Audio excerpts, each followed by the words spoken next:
Hari ini saya masuk ke problem masalah yang dihadapi dalam kebijakan moneter. Kuliah setelah UTS kita bicara kebijakan moneter. Apa itu? Kebijakan yang berbasis atau yang mengacu pada pasar uang.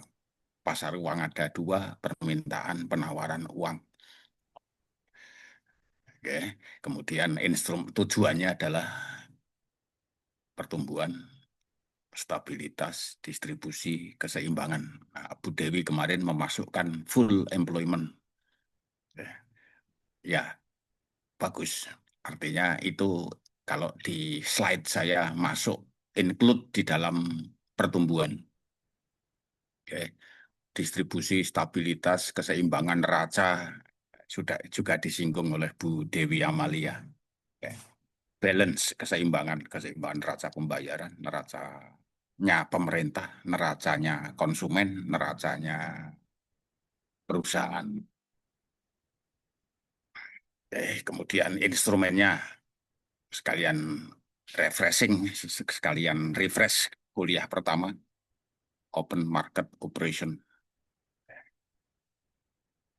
Kemudian seingatnya aja dulu, discount rate, kemudian credit rationing, terakhir eh, reserve requirement, terakhir itu yang moral persuasion. Nah, kelima-limanya itu berupaya untuk mengendalikan, mengelola jumlah uang beredar.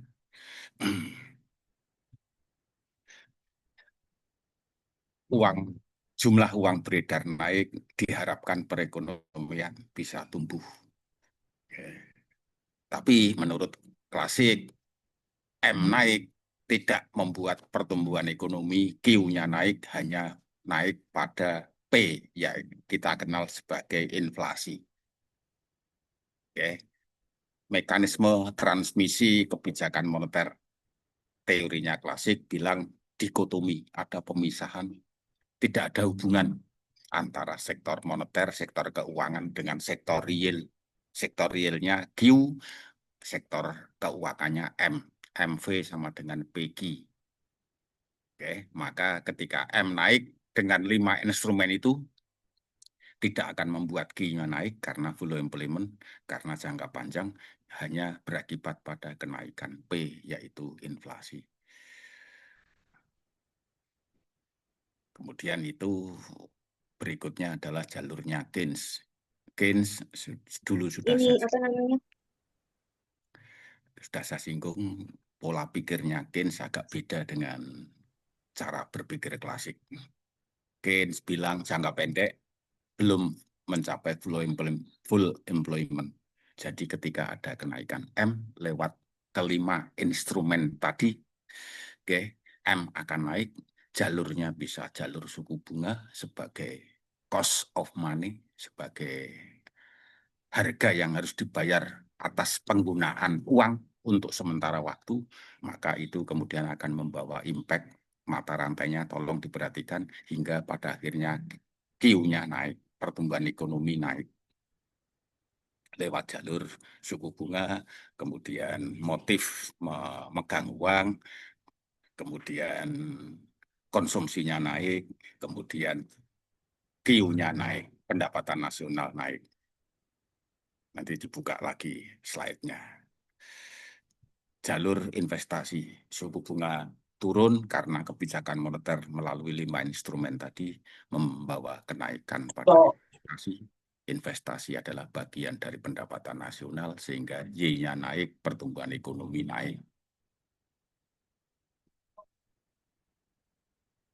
Kuliah terakhir itu lewat jalur kredit rationing. Suku bunga naik. Saya ambil kasus gentian sekarang, suku bunga naik. Nah, bagi perbankan yang mana yang mau dinaikkan dulu? Mana, suku bunga mana yang mau diubah lebih dulu jika ada kebijakan moneter yang membuat apa taruhlah yang suku bunga turun, mana yang mau diturunkan dulu oleh bank, logikanya bank adalah menurunkan suku bunga simpanan dulu. Suku bunga kreditnya, suku bunga pinjamannya nanti dulu alot menurunkannya, walaupun suku bunga sudah turun. Nah, cerita berikutnya adalah masyarakat nasabah mulai menarik simpanannya dari bank. Bank kelabakan, permintaan masih tinggi, permintaan kreditnya masih tinggi. Sehingga apa? Sehingga terjadi penjatahan rationing. Mengajukan kredit 10 juta, cuma dikasih 5 juta. Sehingga apa? Pertumbuhan ekonominya menjadi tidak setinggi ketika tidak ada kredit rationing.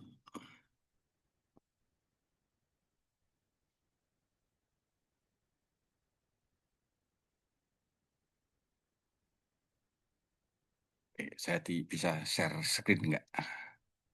Oh bisa, oke. Thank you.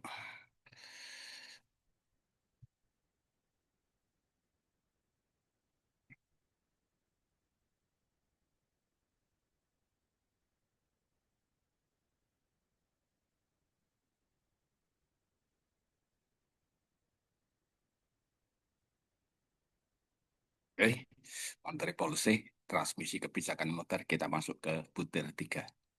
Butir 4 sudah disinggung oleh Bu Dewi. Nanti kuliah berikutnya kita ketemu fisik kembali seperti biasa untuk bicara keuangan moneter internasional dan krisis keuangan, krisis global, krisis moneter. Rasanya cepat ya. Sudah harus UAS itu ya. Oke, oke, kita kuliah sampai ke tengah hari. Ini tadi instrumennya ini. Nah, diskon rate ini suku bunga acuan. Yang kalau di Indonesia adalah BI rate.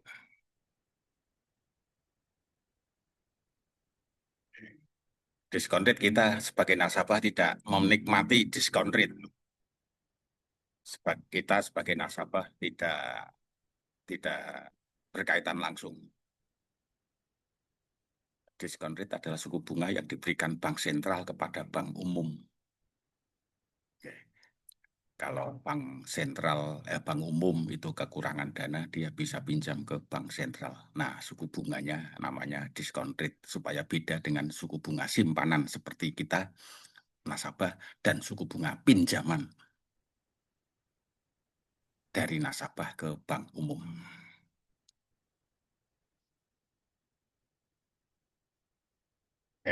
Moral persuasion.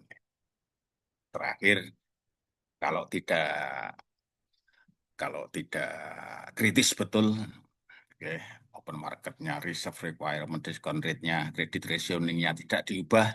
Kalau masalahnya hanya relatif ringan, nah pemerintah atau bank sentral memberikan moral persuasion. Oke, ini yang perlu dicermati. Oke, eh, yang saya tulis di sini hanya poin-poinnya. Anda harus bisa menjelaskan dalam mata rantai yang logis gitu. Kemarin benar ya kejadian lagi. Bagaimana dampak kebijakan moneter terhadap pertumbuhan ekonomi? Jawabannya mahasiswa di dalam sidang skripsi itu M naik, Q naik. Lah iya itu kan hasil akhirnya. Prosesnya gimana? Nggak bisa menjelaskan. Anda harus bisa mulai sekarang bisa menjelaskan segala sesuatu secara logis, sistematis. Oke, M naik, kemudian membawa dampak pada interest rate. Interest rate-nya adalah suku bunga apa harga uang yang harus dibayar dan seterusnya hingga membuat pertumbuhan ekonomi naik. Yang kedua, jalur suku bunga sebagai harga atau biaya investasi. Anda bisa menjelaskan itu. Jadi baru kemudian ujungnya dipetik, M-nya naik, TU-nya naik, kan gitu. Nah, ini juga credit rationing. Next, kita masuk di sini sekarang.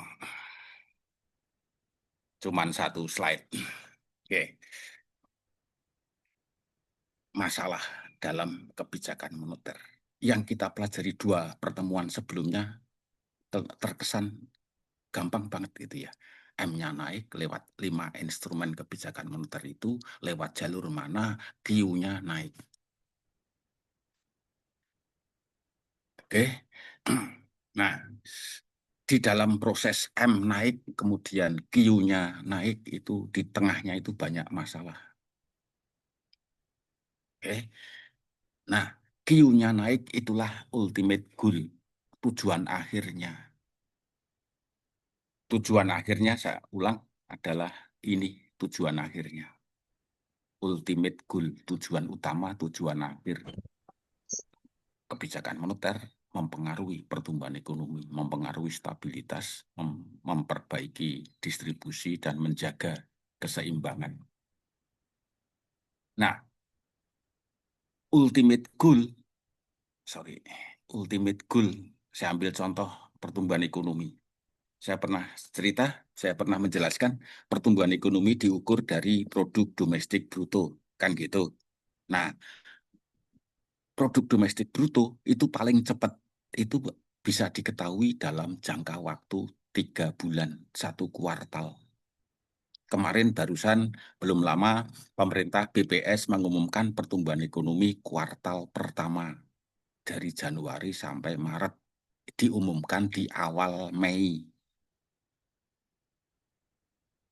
Oke, terlalu mahal untuk menghitung produk domestik bruto dalam satuan bulanan. Oke, di negara manapun juga angkat tangan kalau diminta untuk menghitung produk domestik bruto dalam satuan bulanan. Paling cepat sekali lagi adalah 3 bulanan. Oke, ngikuti. Nah, ini ultimate goal. Nah, dalam jangka, dalam jangka waktu 3 bulan itu banyak perkembangan terjadi. Sehingga bisa jadi kebijakan moneter itu terlambat. Datanya diketahui 3 bulan kemudian, oke, kemudian masalah muncul sehingga kebijakan moneter yang diambil menjadi pemadam kebakaran. Terlambat menyelesaikan masalah yang sudah lewat. Itu loh poinnya. Maka diperlukanlah butir dua intermediate goal, tujuan antara yang bisa mencerminkan tujuan nomor satu. Saya ulang, ultimate goal baru bisa diketahui dalam jangka waktu yang lebih lama. Gitu ya. Untuk menunggu diketahui tujuan jangka panjang tadi tercapai atau enggak, kita perlu indikator yang namanya intermediate goal yang bisa dipantau dalam jangka waktu yang lebih pendek. Nah, saya ambil contoh untuk saudara aja yang supaya feel-nya dapat. Tujuan jangka panjang saudara apa? Lulus dengan waktu yang relatif cepat, normal, oke, dengan IP yang tinggi, kan gitu. Itu tujuan jangka panjang Anda, ultimate goal saudara.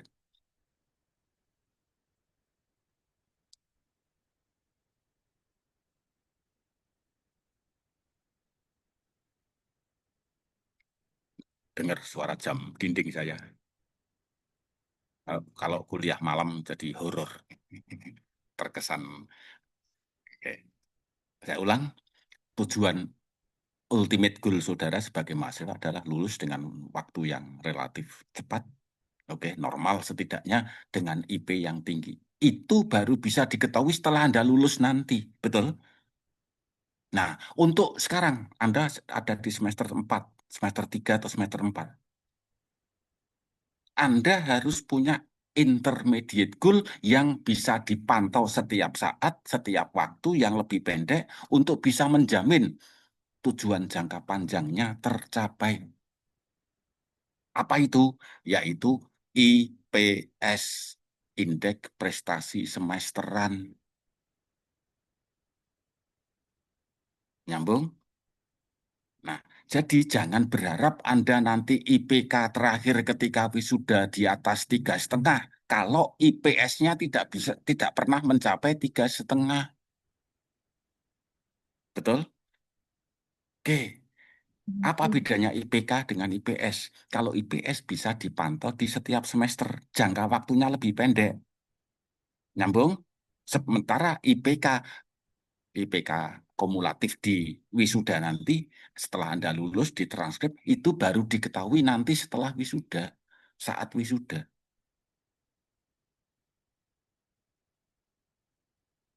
Jadi konsep pentingnya di sini, ada indikator yang bisa dipantau setiap periode yang lebih pendek untuk bisa menjamin merepresentasikan pencapaian tujuan jangka panjang. Jadi Anda nanti kalau sudah punya pemikiran dua konsep ini, intermediate goal dan ultimate goal, Anda tidak akan kagetan.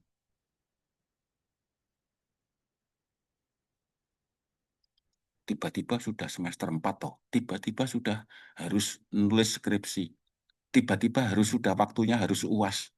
Karena Anda tidak punya ultimate goal-nya. Ini perlu perubahan mindset, perlu perubahan pola pikir, saudara. Orang-orang yang masih kagetan-kagetan tiba-tiba kok kayak gini ya, kok kayak gini ya. Karena tidak dalam pemikiran runtut dari awal sampai akhir dalam perspektif waktu yang panjang. Serius ini saya ngomong. Nyambung ya. Oke. Nah, kembali ke persoalan kebijakan moneter. Saya ambil contoh saudara tadi supaya nganunya dapat idenya, ide konsep dasarnya dapat.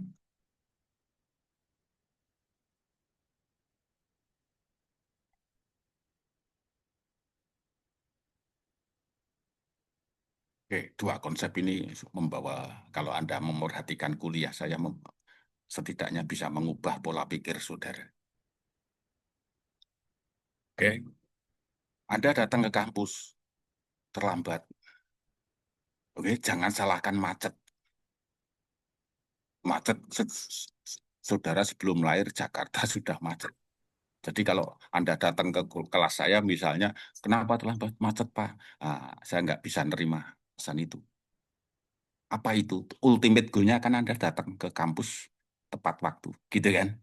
Oke, kemudian intermediate goal-nya apa? Nah, kalau Anda pakai kendaraan sendiri, Anda bisa lihat speedometernya kan, kecepatannya berapa, gitu kan? Jarak tempuhnya berapa, kan bisa dipantau dari speedometer itu. Sehingga apa? Anda sudah punya persiapan, kira-kira punya perkiraan nanti kira-kira terlambat nggak sampai datang ke kampus. Oke, Anda sudah dewasa, saya ajak berpikir secara intelektual. Oke, maka ketika Anda jalannya di macet, oke, ultimate goal-nya nanti kira-kira tidak tidak tercapai, maka Anda harus ambil tindakan supaya sedemikian rupa sehingga ultimate goal-nya tercapai. Anda belum pernah mencapai IP 3,5 IPS-nya. Padahal tujuan ultimate goal-nya Anda nanti wisuda IP-nya 3,5. Nah, bisa dipantau sehingga Anda bisa segera berubah, segera memastikan diri supaya ultimate goal-nya tercapai. Itu pentingnya intermediate goal. Oke, saya ambil contoh IPS dan IPK, saya ambil contoh speedometer tadi.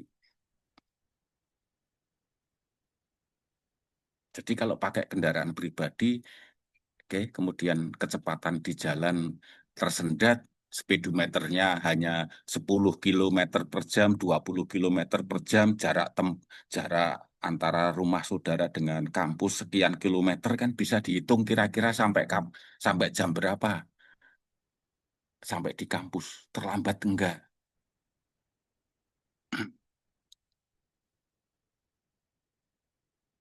Oke, Jadi bisa mendefinisikan apa itu ultimate goal, apa itu apa itu intermediate goal.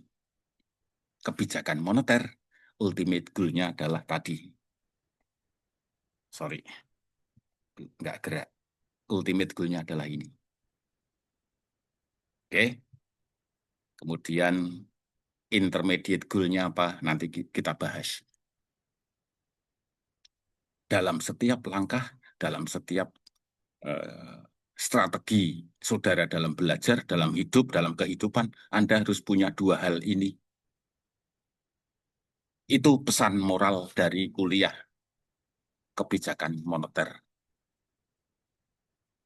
Logika Anda saya bawa menjadi seorang policy makers.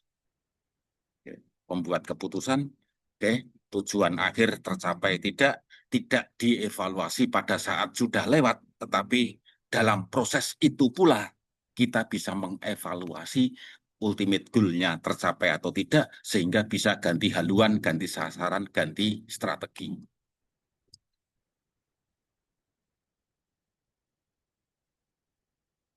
Oke. Kalau situasi tidak memungkinkan, saya pengennya kuliah hari ini sih ketemu fisik. Oke, karena pentingnya ultimate goal dan intermediate goal ini. Oke, minggu depan kita ketemu fisik lagi. Saya bisa singgung, Anda bisa tanya tentang dua item ini.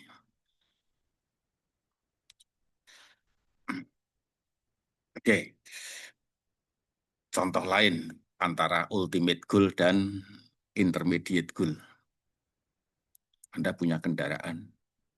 Oke, kendaraan pakai bannya diisi angin, kan gitu. Oke, Anda jangan Anda jangan ngisi angin ke dalam bannya meletus, baru kemudian, oh ternyata ultimate goal-nya meleset. Bodoh, apa namanya itu, konyol, gitu kan. Oke. Sudah lewat baru bisa mengambil kesimpulan. Anda ketika ngisi angin, kan di dalam apa itu kan ada jarum, ya, yang gerak-gerak itu ketika ngisi angin. Oke, itulah intermediate goal-nya. Tekanannya sudah berapa, volume udara yang sudah dimasukkan ke dalam ban berapa. Sudah mendekati batas-batas merah kanan, nah Anda sudah harus menghentikan pengisian angin ke dalam ban. Itulah intermediate goal, itulah ultimate goal. Nyambung ya?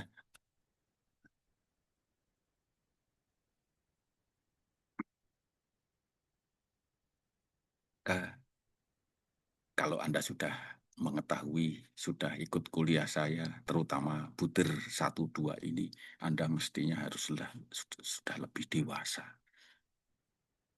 Oke, Anda tumbuh intelektualnya, tumbuh emosionalnya, tumbuh sosialnya, apa interaksi sosialnya, juga tumbuh kedewasaannya, ke apa wise-nya juga harus muncul. Itulah proses belajar. Tidak semata-mata hanya dapat IP, ijazah, selesai. Oke. Nah, indikator sekarang. Dalam kebijakan moneter diperlukan intermediate goal tadi. Intermediate goal adalah indikator, oke, indikator yang bisa mencerminkan ketercapaian tujuan ultimate goal, ketercapaian tujuan akhirnya. Nah, indikator yang dipakai di dalam kebijakan moneter itu adalah salah satunya adalah suku bunga. Suku bunga bisa dipantau setiap hari. Suku bunga bisa dipantau setiap minggu, setiap bulan.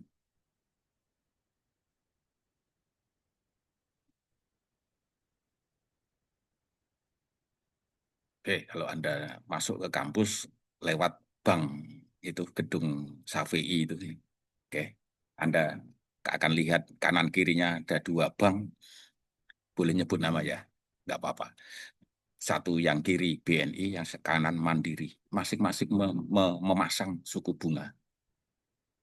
Oke, entah itu suku bunga pinjaman, entah itu suku bunga simpanan.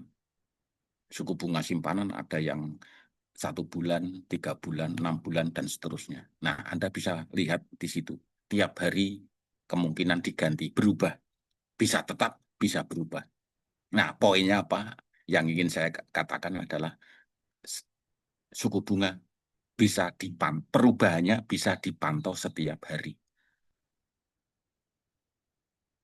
Nah, kalau suku bunga stabil, kalau suku bunga bergeraknya stabil, boleh naik, boleh turun, tapi dalam rentang waktu, rentang rentang yang tolerable, naiknya tipis, turun juga tipis, maka apa? Maka ultimate goal-nya tercapai enggak? Tercapai. Ingat teorinya ini. Nih, ingat teorinya ini. Suku bunga yang stabil membawa konsekuensi pertumbuhan ekonominya juga stabil. Pertumbuhan ekonomi tadi adalah ultimate goal.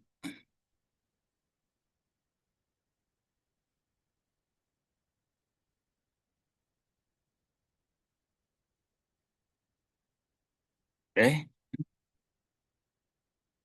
interest rate.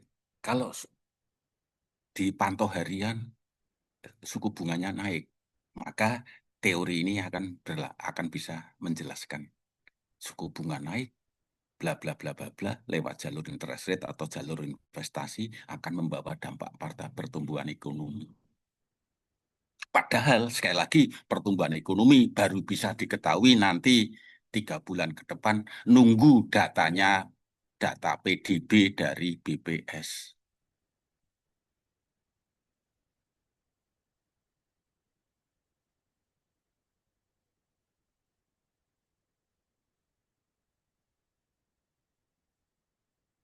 Next, inflasi. Inflasi lebih pendek, betul? Paling cepat inflasi dihitung dalam bulanan. Tidak ada inflasi harian, tidak ada inflasi mingguan. Nah, inflasi bulanan sementara ultimate goal-nya pertumbuhan ekonomi itu 3 bulanan. Maka inflasi bisa merepresentasikan ultimate goal. Oke, nah policy maker, sekali lagi kita sedang menjadi policy maker. Kalau inflasinya naik dari bulan kemarin ke bulan sekarang, naik. Kan kita bisa mantau, kita bisa melihat dalam jangka waktu yang 1 bulan, pertumbuhan ekonominya gimana, ultimate goal-nya gimana, lihat, amati inflasi bulan ini itu cost push inflation atau demand pull inflation. Lihat kembali ketika kita bicara inflasi.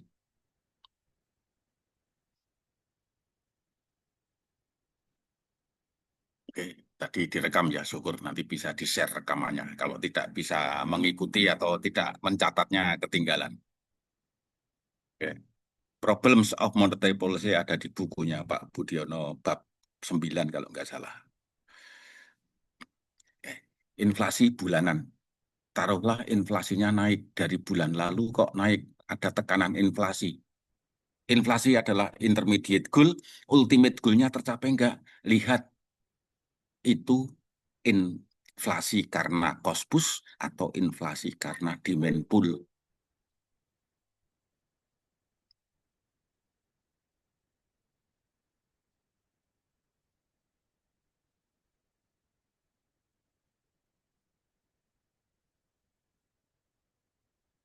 Nah, yang sudah saya singgung dulu, rice inflation gitu ya, inflasi beras. Maksudnya adalah inflasi pangan. Nah, inflasi pangan mendorong mendongkrak inflasi umum. Kita bisa melihat sumbernya dari inflasi harga beras, inflasi pangan. Oh, berarti ini tipikal cost push, panennya terlambat, harga pangan naik. Oke, kemudian terjadi pergeseran kurva penawaran beras, penawaran pangan, oh harganya naik. pertumbuhan ekonomi terkoreksi, gitu kan. Tahun 2022 ada kenaikan BBM subsidi. Oke, inflasinya melejit jauh lebih tinggi dari bulan sebelumnya.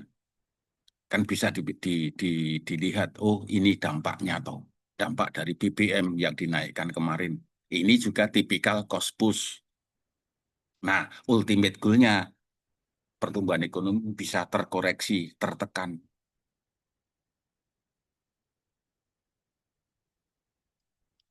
Oke. Nah, setelah efek dari BBM sudah ternetralisir, nah inflasinya kemudian kan melandai lagi, normal lagi. Nah, kenormalan inflasi itu karena bisa apa? Lihat diamati betul, oh ternyata karena kenaikan permintaan masyarakat sudah pulih dari kaget kenaikan BBM sudah bisa meredam itu, baru kemudian eh, normal kembali, bisa melakukan penyesuaian, kemudian ada inflasi lagi. Nah, ini indikator, ini indikasi demand pull, bukan lagi cost push. Ketika inflasinya terjadi karena demand pull, lihat teorinya, Q-nya ikutan naik. Berarti ultimate goal-nya tercapai.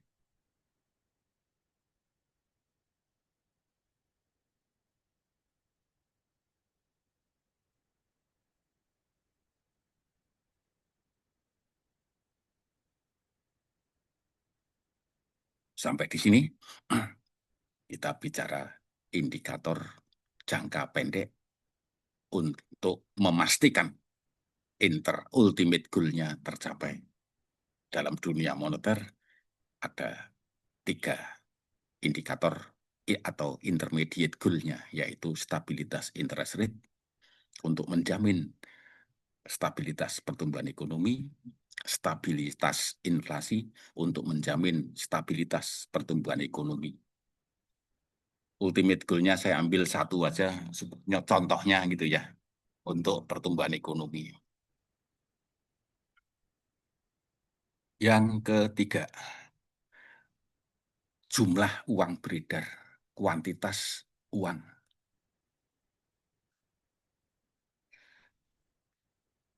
Oke,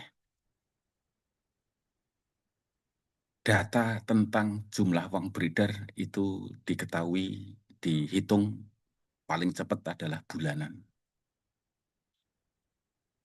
Oke, sehingga tidak perlu menunggu data PDB ketemu. Data PDB muncul, baru kemudian bilang, pertumbuhan ekonomi jeblok.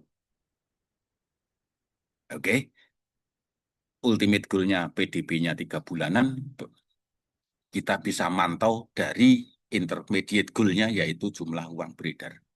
Jumlah uang beredar bisa diketahui dalam satuan yang lebih pendek, yaitu bulanan. Kembali ke ini. Oke. Kalau M naik, apakah Q-nya naik? Tadi lewat interest rate, sekarang lewat jumlah uang beredarnya ini. Kalau jumlah uang beredar naik, oke, Q-nya naik. Asumsi belum full employment.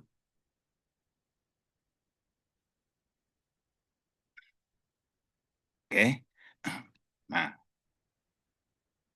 M naik akan membawa dampak pada pertumbuhan ekonomi.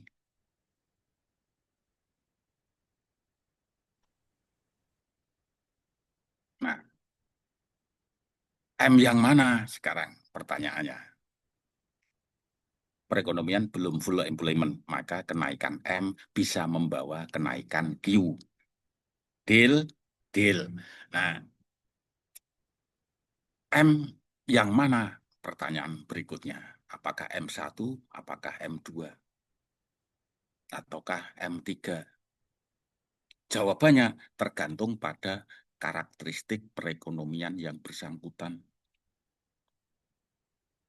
Kalau perekonomian seperti kakek nenek dulu cerita saya, masih ingat yang Lebaran makan bakso bareng gitu. Oke, kalau masyarakat tipikal seperti kakek nenek yang taunya uang itu hanya uang kertas, uang logam yang bisa untuk beli bakso, maka M1 lebih cocok sebagai intermediate goal. Uang taunya apa? Uang menjalankan fungsi sebagai medium of exchange. Kalau perekonomian tipikal-tipikal cirinya mirip dengan orang kakek nenek yang taunya hanya uang untuk beli, bisa beli barang. Contoh saya dulu adalah bakso untuk anak cucunya, maka perekonomian akan lebih cocok menggunakan intermediate goal kuantitas uang, uangnya yang uang sempit, uang kertas, uang logam.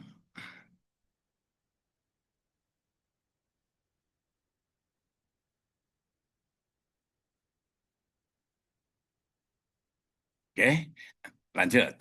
Nah, kalau perekonomian itu sudah seperti anak pertama, dia nggak pegang uang cash, tetapi dia pegang ATM, dia pegang GoPay, dia pegang kris, dia pegang kartu kredit, dia pegang deposito, dan seterusnya, maka perekonomian yang seperti itu, seperti anak pertama dari kakek nenek itu, maka M2 lebih cocok sebagai intermediate goal.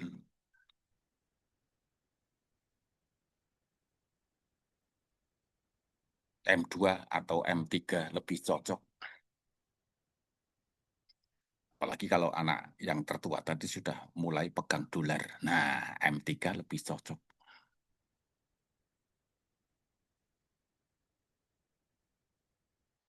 Jumlah uang beredar M2 naik, perekonomian akan menuju ke pertumbuhan ekonomi yang lebih baik.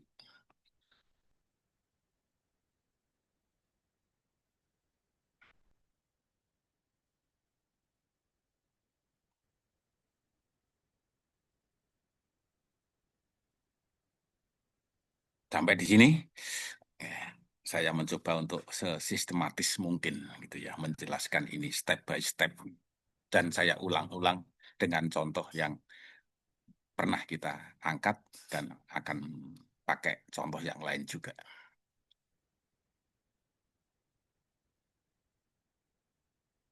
Saya ketinggalan ini rule versus this. Nah, pertanyaan berikutnya. Oke, taruhlah perekonomian seperti kakek nenek yang taunya uang adalah uang sempit yang bisa untuk beli barang jasa. Pertanyaan berikutnya, gimana? Oke, bagaimana meningkatkan jumlah uang itu? M naik, jumlah uang beredar naik, asumsi belum full employment, maka kenaikan jumlah uang beredar akan membawa kenaikan Q, pertumbuhan ekonomi. M-nya yang mana yang cocok? Taruhlah M1 karena masyarakatnya hanya mengenal uang sebagai media pertukaran untuk beli barang jasa. Oke, nah sekarang bagaimana mendorong pertumbuhan ekonomi dengan menaikkan M1? Apakah dengan rule ataukah diskresi?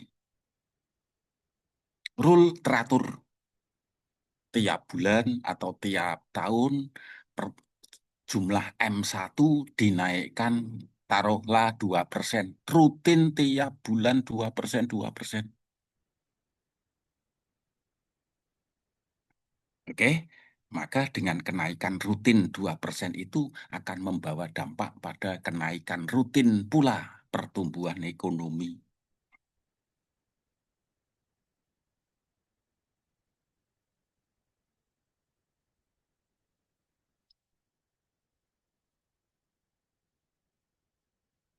Ya, terbaca ya, discretion. Nah, rule sudah teratur. Oke, diskresi. Diskresi, discretion itu adalah mengikuti situasi dan kondisi. Ketika ada kecenderungan melemah pertumbuhan ekonomi, baru M-nya ditambah. tidak diatur, tidak teratur, hanya mengikuti perkembangan situasi kondisi. Ketika pertumbuhan ekonomi kepanasan, naiknya terlalu tinggi, maka kemudian diambil kebijakan M-nya, jumlah uang beredarnya dikurangi. Tahu ya bedanya rule dan discretion.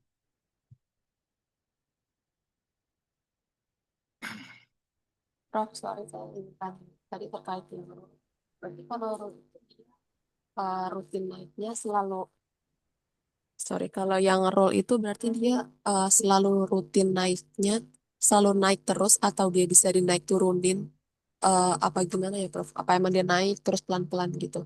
Oke, kita bicara teori. Jadi kita hanya poin ini hanya mendefinisikan bagaimana cara menaikkan jumlah uang beredar. Oke, caranya opsinya adalah ada dua, yaitu rule menaikkan rutin ataukah zigzag mengikuti perkembangan perekonomian. Itu aja idenya. Bahwa nanti kemudian terjadi rule, tapi ketika terjadi masalah bisa jadi balik ke diskresi. Rutinnya di stop dulu, gitu ya. Rutinnya di stop dulu, kemudian karena ada gejolak, ada persoalan yang mendasar, kemudian itu dikurangi atau rule-nya diubah. Tadinya 1-2% jadi 1%. Oke, jadi kita hanya bicara cara. Masalah itu kemudian dieksekusi, menimbulkan apa ada masalah yang tidak bisa terselesaikan dengan rule, maka kemudian menggunakan kombinasi dari keduanya. Terjawab pertanyaannya? Nggak bicara teori dengan saya bicara teori, Mbak yang penanya tadi bicara dalam ranah praktik.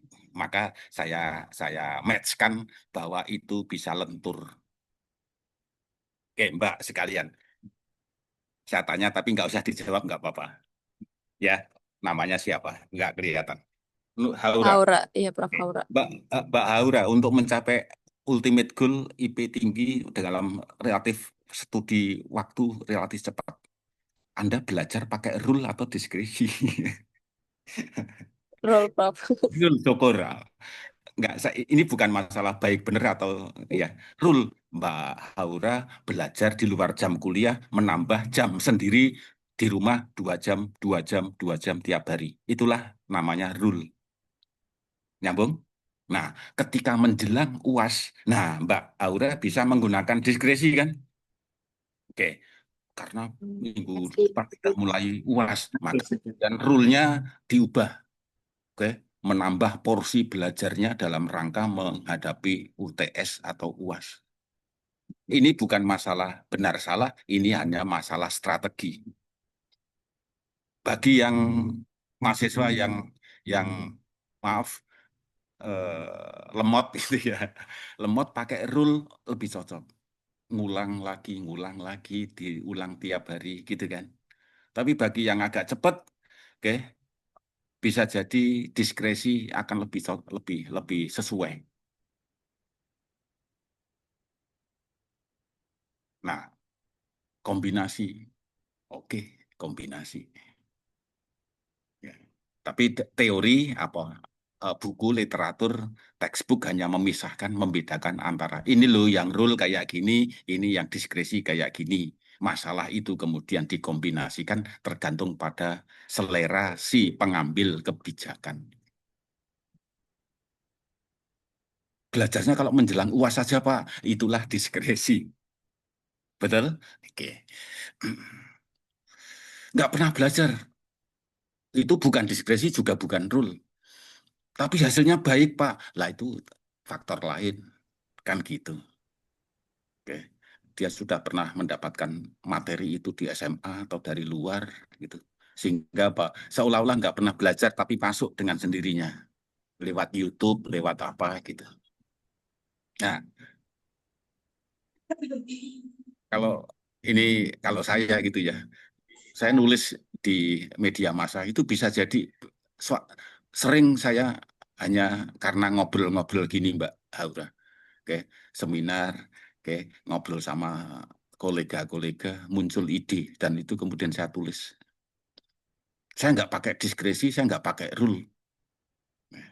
Tiba-tiba aja ngobrol dengan Mbak Haura ngomong soal GoPay. Wih, pembicaranya menarik. Nah, itu saya tulis kemudian. Idenya kebetulan saya ambil, saya pakai dengan Mbak Haura soal GoPay. Nah, dengan Pak Dianta misalnya, dengan Pak Agus, topik pembicaranya beda. Nah, itu juga bisa menjadi memantik, memantik ide untuk menulis artikel. Oke, sampai di sini silahkan berintrospeksi. Saya itu mau ngapain, ultimate goal-nya. Gitu kan?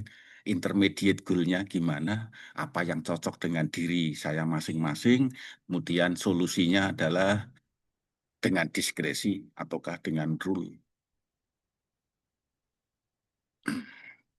Good.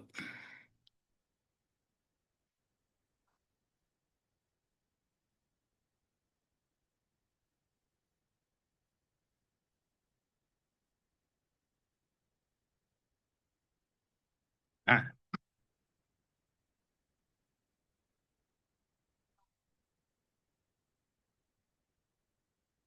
ini masih masih terkait dengan pertanyaan Mbak Haura tadi. Mbak Haura belajar rule misalnya di luar jam kuliah menambah jam sendiri, rule 2 jam, 2 jam, 2 jam. Entah di pagi hari sebelum kuliah, entah malam menjelang menjelang tidur, 2 jam pokoknya rule rutin seperti itu. Nah, ketika Anda menggunakan rule, belum tentu langsung pinter.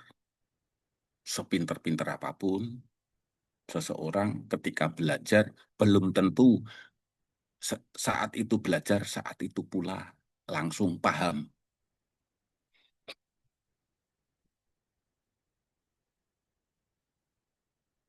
Saya kembalikan ke moneter.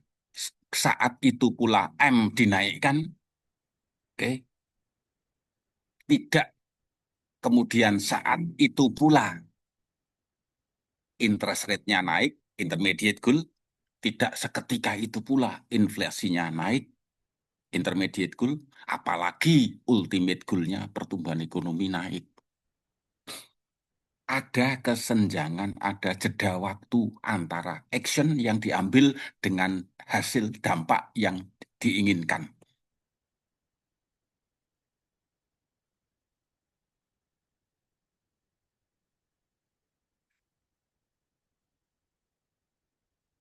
Yang kelihatan siapa? Mas Pandu. Mas Pandu saya pukul dadanya. Oke. Sekian detik kemudian baru berteriak, aduh. Tidak seketika saya pukul langsung aduh, tidak. Betul ya? Oke. Saya cubit. Sekarang kalau kalau perempuan dicubit Mas Pandu. Mbak dia saya cubit. Ya, tangannya saya cubit. Tidak seketika saya cubit langsung berteriak. Ada jeda waktu sekian sepersekian detik. Nah, idenya apa? Idenya bukan soal cubitan, bukan soal pukulan, tapi idenya adalah antara action dengan reaction itu pasti jeda waktu. Ada beda waktu, tidak seketika. Deal, nyambung idenya. Nah, di moneter juga gitu. Ketika kebijakan moneter diambil, menaikkan M, jumlah uang beredar, tidak seketika. Pada saat itu pula, dampaknya akan terasa. Inflasinya naik, intermediate goal, suku bukunya berubah, intermediate goal, apalagi ultimate goal-nya.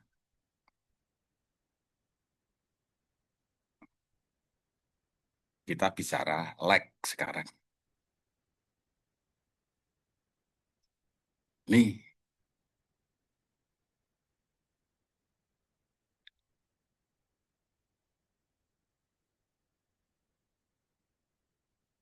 kebijakan moneter membawa dampak pada perekonomian dalam waktu yang tidak bersamaan, melainkan ada jeda waktu dari kebijakan moneter diambil dengan saat dampak itu mulai terasa.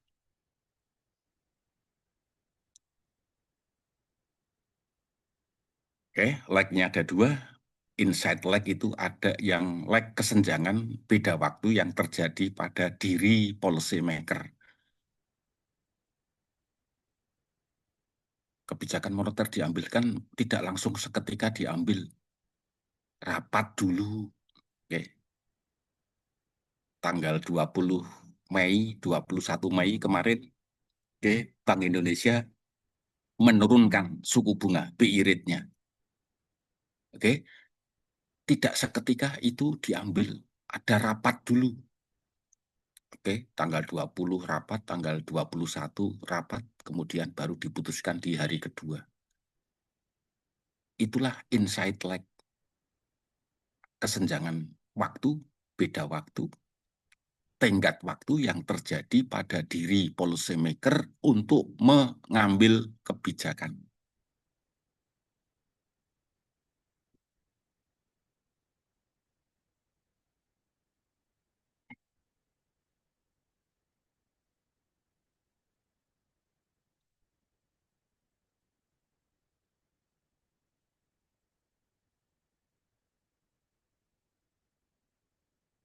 Saya ulang, ada fenomena, gitu, ada kejadian.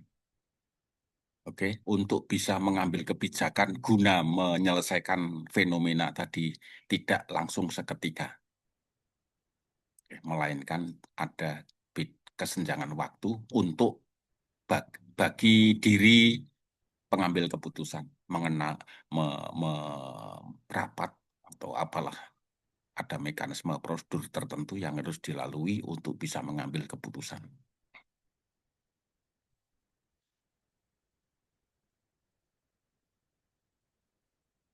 Oke. Kalau bagi teman-teman mahasiswa yang ikut organisasi, misalnya BEM, untuk mengambil keputusan pasti mengumpulkan anggota-anggotanya dulu rapat gitu kan, pleno, kemudian mengambil keputusan, menyatakan sikap, pernyataan sikap BEM Fakultas Ekonomi dan Bisnis UNJ terhadap apa misalnya gitu. Itu mekanisme yang ada di internal organisasi BEM. Sehingga muncul pernyataan resmi, pernyataan sikap dari BEM. Itu bukan dari ketuanya sendiri, melainkan sudah diramu melalui mekanisme rapat yang sekali lagi membutuhkan waktu lag.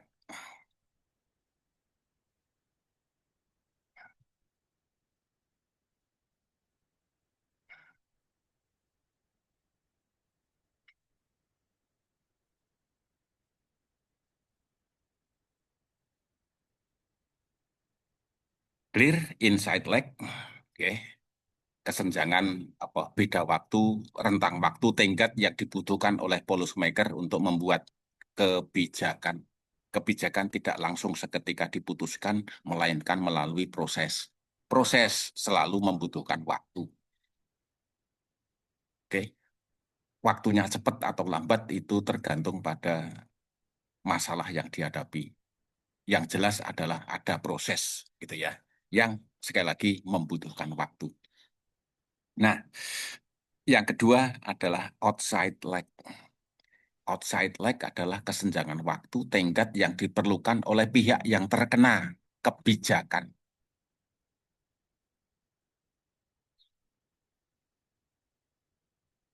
Kebijakan moneter diambil oleh Bank Indonesia.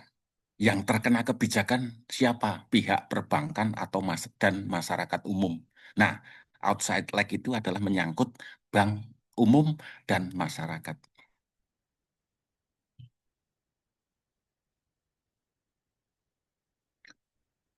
Yang terkena kebijakan, terpapar kebijakan, perlu waktu untuk recognize, mengenali apa sih maksudnya Bank BI rate turun. Oke, perlu mempelajari, menyesuaikan, penyesuaian, adjustment. Setelah mengenali, recognize, di bukunya Pak Budiono ditulis recognize like kesenjangan waktu yang diperlukan untuk mengenali kebijakan yang diambil oleh otoritas. Saya ambil contoh, bi irit naik, oke, masyarakat perlu mencerna dulu, perlu waktu untuk mencerna apa sih tujuannya, oke, apa dampaknya dan seterusnya. Baru kemudian publik, masyarakat mengambil keputusan. Itu juga perlu waktu. Keputusan tidak seketika diambil, melalui proses mengenali dulu, mengendapkan dulu. Oke. Baru setelah keputusan diambil bulat, baru diimplementasikan. Sehingga apa? Dampak kebijakan moneter terhadap pertumbuhan ekonomi itu memerlukan waktu yang panjang karena ada inside lag, ada outside lag.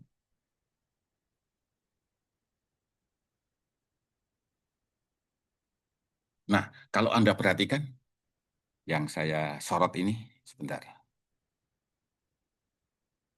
Yang saya sorot ini, kalau Anda cermat, apa itu? Mirip-mirip dengan kognitif, afektif, dan psikomotorik. Betul nggak? Iya toh? Mengenali, peserta didik mengenali, afektif, dia mencerna, bisa bisa bisa terkena, terpapar nganunya. Kemudian psikomotorik, gerak, mengambil mengambil langkah. Ini kalau di moneter implementation lag. Semua memerlukan waktu.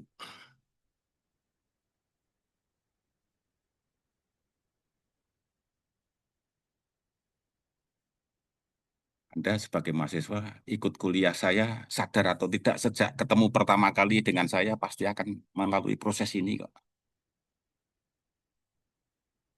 Mengenali Pak Aryo itu kayak apa materinya, oke, aturannya gimana, kelas Pak Aryo, dan seterusnya, dan seterusnya. Baru Anda gerak, merespon, mengimplementasikan.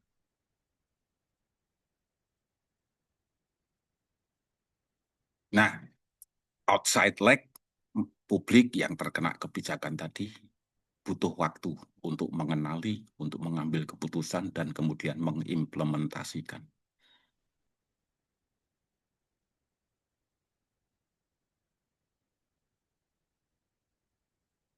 Nah, sekarang publiknya, oke, publiknya kayak apa? Kalau publiknya itu karakteristiknya adaptif, ya lama. Adaptif itu adalah mengadap atas dasar pengalaman yang sudah ada.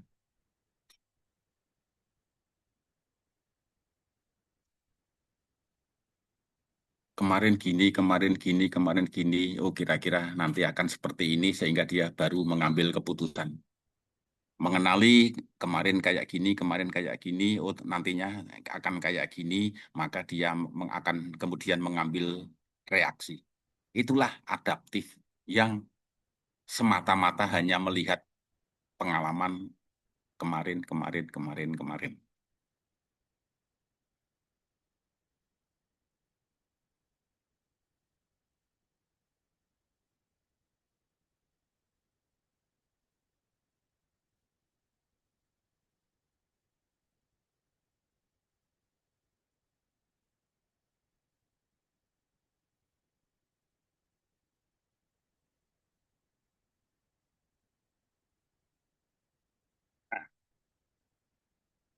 Outside lag akan cepat, oke, akan cepat jika masyarakat publik itu sudah butir terakhir, sudah punya rational expectation instead of adaptive expectation. Ini tipikal masyarakat yang pinter, cerdas, rasional.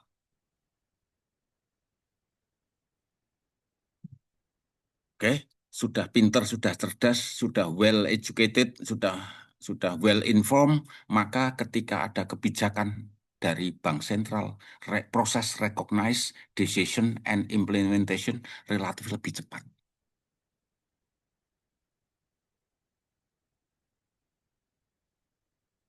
Oke, bahkan keputusan diambil esok harinya sudah terasa dampaknya.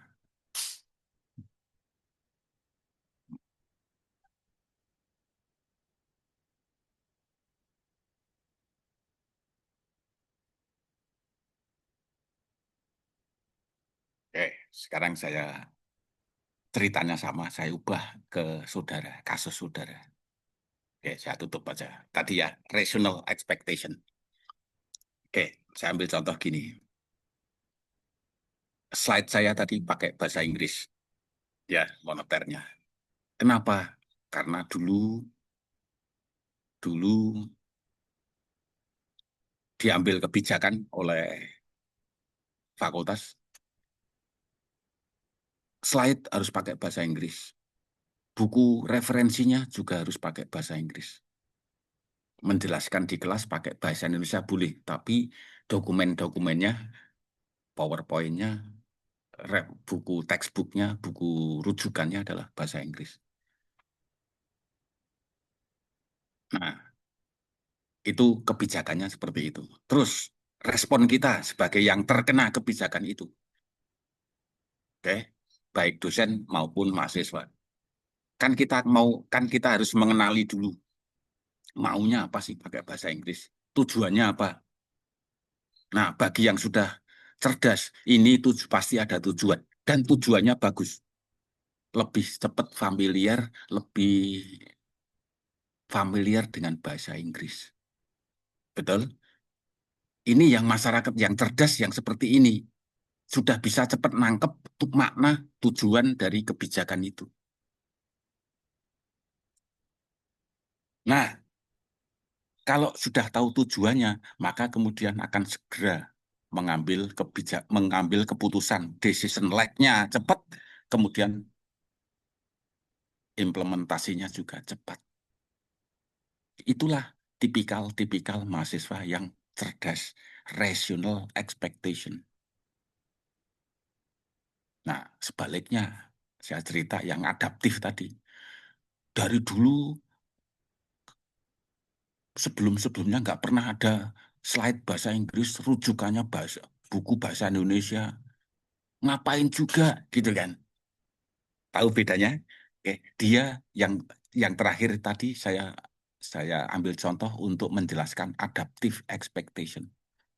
Wong kemarin aja nggak pakai bahasa Inggris juga bisa. Kenapa harus pakai bahasa Inggris? Udahlah, ngapain juga, gitu kan? Oke, dia tidak berpikir jauh ke depan, manfaat yang bisa dipetik dari kebijakan media belajar dengan bahasa Inggris.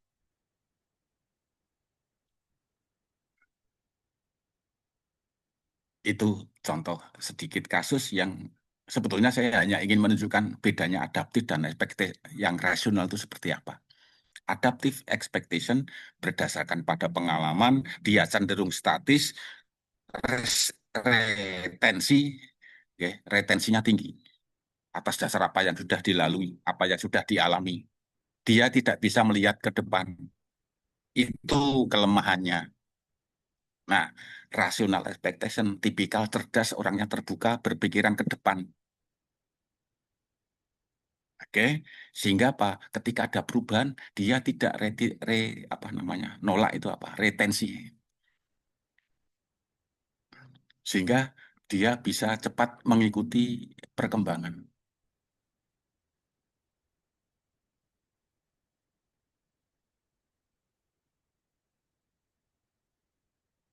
Oke. Nah, sekarang saya kembalikan lagi ke contohnya saudara. Saudara sudah semester 4. Oke. Nah,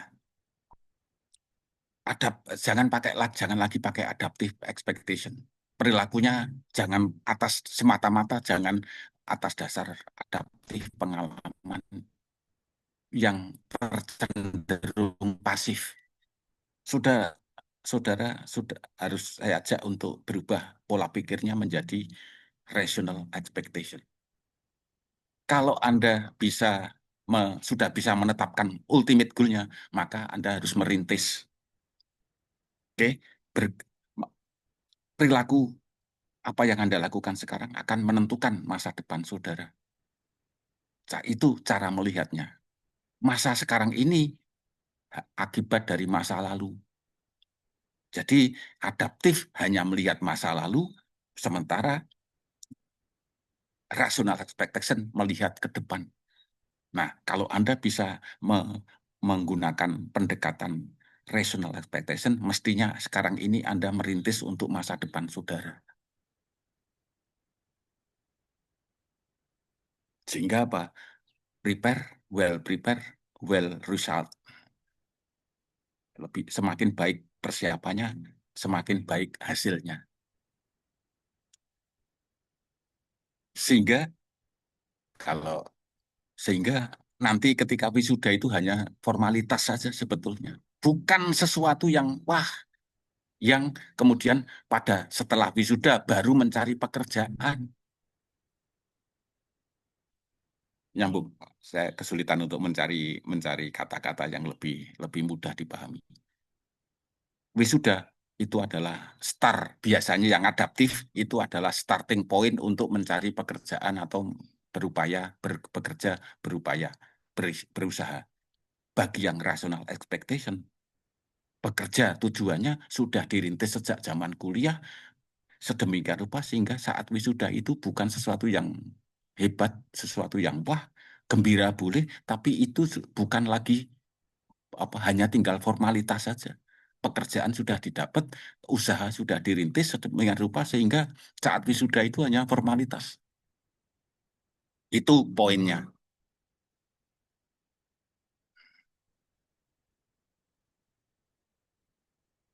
Ngambil contoh lagi Mas Pandu. Mas Pandu, kenapa sekarang hari ini makan, siang ini makan? Karena kemarin seharian saya belum makan. Itu jawaban adaptif.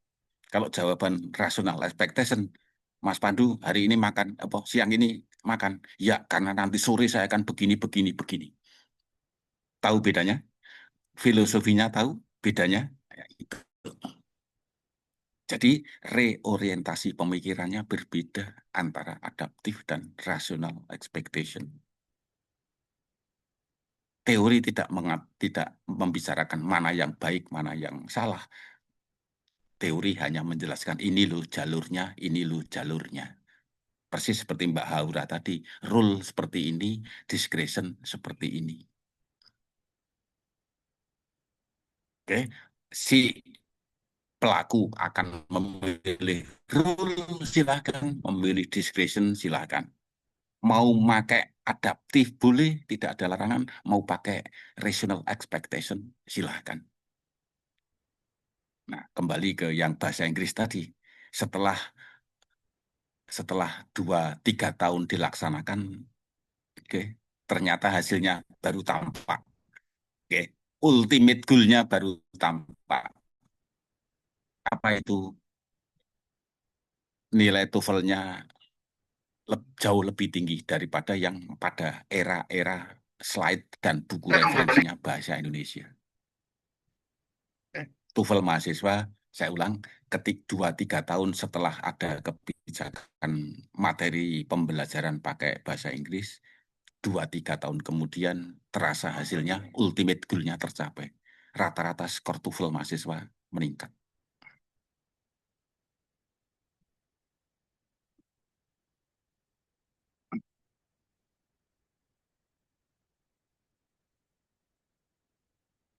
Oke, meskipun ada resistensi, itu biasa.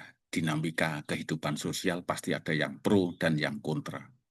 Tapi yang kita cari adalah apa sih tujuannya kebijakan itu. Mungkin bagi sementara pihak itu adalah sulit, itu adalah tantangan besar, tapi bagi sementara yang lain bisa jadi itu adalah peluang. Oke, peluang untuk menjadi yang lebih baik, dirintis. Orang yang menentang-menentang itu biasanya tidak tahu ultimate goal-nya. Sehingga apa? Pemikirannya jangka pendek, energinya habis untuk mendebat tanpa ada solusi. Betul. Ya. Orang yang rational expectation mengenali betul apa maksudnya, tujuannya, oke, kemudian mengambil peran di dalam kebijakan itu hingga lebih cepat sampai ke tujuan. Energinya dicurahkan untuk menuju ke tujuan, bukan untuk mendebat, bukan untuk apa, ngerecoki.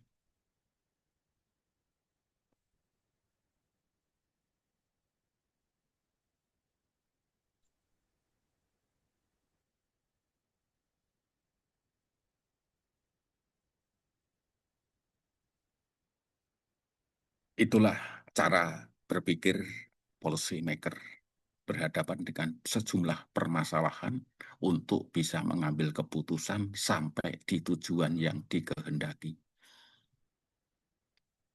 If you can dream, you can do it.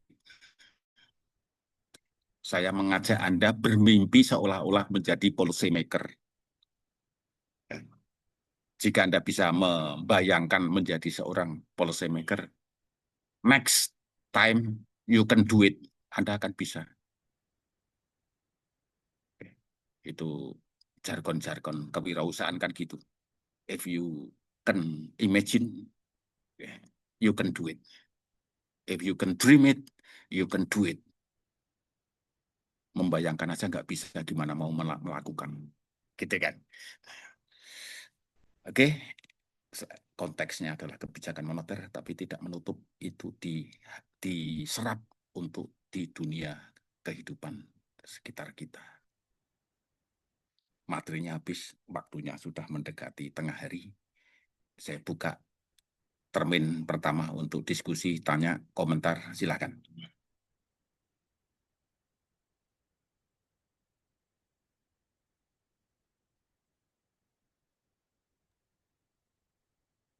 Prof, izin bertanya.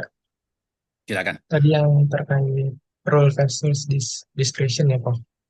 Ya, tentang meningkatkan jumlah uang beredar. Nah, sebenarnya kalau dari Bank Indonesia sendiri cenderung kemana sih, Prof? Kalau misalkan role itu kan kita kadang nggak bisa melihat ya, maksudnya eh, Bank Sentral naikin 2% misalkan sebagai contoh. Tapi kalau misalkan discretion, apakah ini termasuk, Prof, mengenai Bank Indonesia misalkan menyediakan uang baru menjelang puasa atau menjelang Lebaran, apakah itu termasuk discretion, Prof? Oke, oke, good. Oke, ini sekaligus literasi. Oke, momen ini bagus. Pertama, Anda bisa melihat teori, aspek teorinya adalah MV sama dengan PQ. Oke, M-nya naik berapa persen? Oke, baik M1 maupun M2. Kemudian asumsinya velositasnya tidak berubah ya. MV sama dengan PQ. Persentase kenaikan P berapa? Itulah inflasi, datanya ada. Persentase kenaikan Q, Q-nya berapa? Oke, nanti saya kirimi ke PJ tulisan saya mengenai untuk menjawab pertanyaan Mas Pandu. Betul ya yang tanya Mas Pandu ya? Oke. Jadi kita bisa melihat pertumbuhan alami jumlah uang beredar. Kenaikan M berapa persen? V-nya asumsikan tidak berubah. Apakah sama dengan penjumlahan antara inflasi dan plus pertumbuhan ekonomi?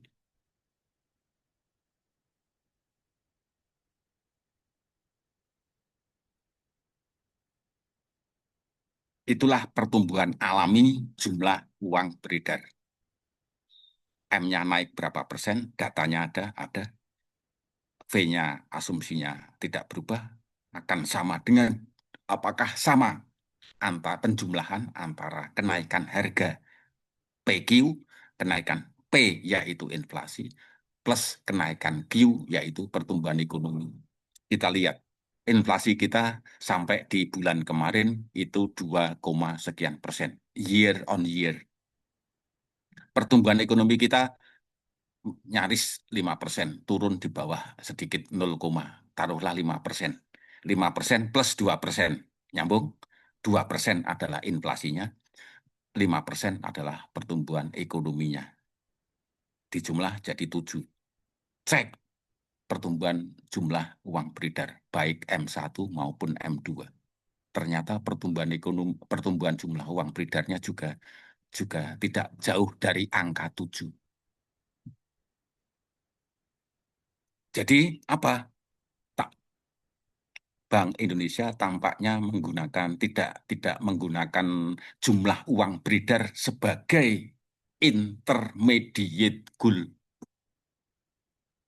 Bank Indonesia lebih condong ke interest rate sebagai intermediate goal.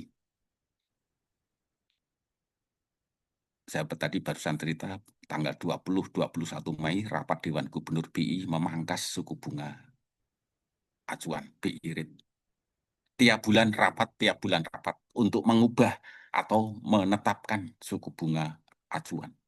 Jadi yang bisa saya jawab dari pertanyaan saudara, Indonesia tidak menggunakan intermediate goal jumlah uang beredar. Jumlah uang beredarnya tumbuh mengikuti pertumbuhan alami. Tadi yang saya jelaskan, BI sebagai otoritas moneter menggunakan intermediate goal berupa suku bunga. Suku bunganya tadi diubah lewat suku bunga acuan discount rate yang kita kenal sebagai BI rate. BI rate naik, dampaknya pada suku bunga perbankan, suku bunga simpanan, suku bunga pinjaman, dan seterusnya. Itu yang poin pertama terjawab, Mas Pandu. Oke, sekarang beralih ke yang pertanyaan kedua. Ada uang jenis baru, ya, edisi atau emisi Hari Pangan Sedunia misalnya, atau kemarin 75 tahun Indonesia Merdeka menerbitkan uang baru gitu ya. Nah, apakah itu diskresi, apakah itu menambah jumlah uang beredar? Ini yang tidak dijelaskan oleh BI. Apakah uang cetakan baru tadi menambah jumlah uang beredar atau tidak? Mestinya BI memberi penjelasan klarifikasi. Oke? Nah, maksud saya begini. Kalau itu tidak diklarifikasi, tidak ada penjelasan resmi bahwa ini emisi baru, bahwa ini adalah uang jenis baru untuk menggantikan menyerap uang-uang yang lama, uang lusuh yang lama, maka itu bisa diinterpretasikan, kita interpretasikan, publik interpretasikan sebagai menambah jumlah uang. Oke. Sebetulnya ini hanya masalah komunikasi, cara menyampaikan kepada publik, klarifikasi bahwa uang jenis baru ini, uang emisi baru ini tidak menambah uang beredar, titik, selesai. Itu tidak dilakukan oleh BI. BI hanya mengumumkan dalam rangka memperingati bla bla bla bla, maka sebagai peringatan itu ada uang jenis baru ini loh, gambarnya, ciri-cirinya seperti ini, gitu kan? Oke. Nah, padahal ketika kita hendak ingin mendapatkan uang itu, kan kita tukar uang 1.000 lama kita, 100.000 lama kita tukar ke bank umum atau dealer manapun untuk bisa mendapatkan uang jenis baru tadi yang sama nilainya.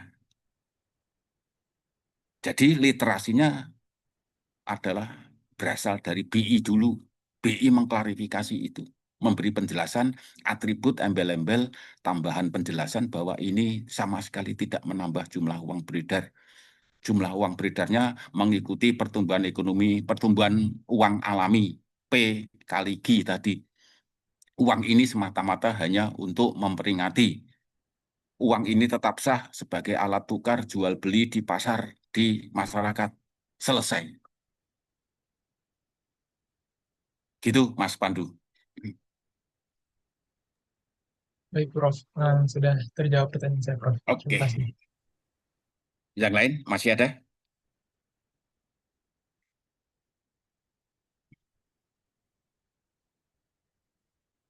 Ya udah, kebetulan ini juga sudah adzan. Jadi kita kalau adzan biasanya saya rehat, ya saya tutup mikrofonnya saya mute gitu. Ya udah, kita akhiri kuliah hari ini. Kita minggu depan tidak ada tanggal merah di Rabu maupun Kamis. Tanggal merahnya di hari Jumat. Itulah ada, gitu kan.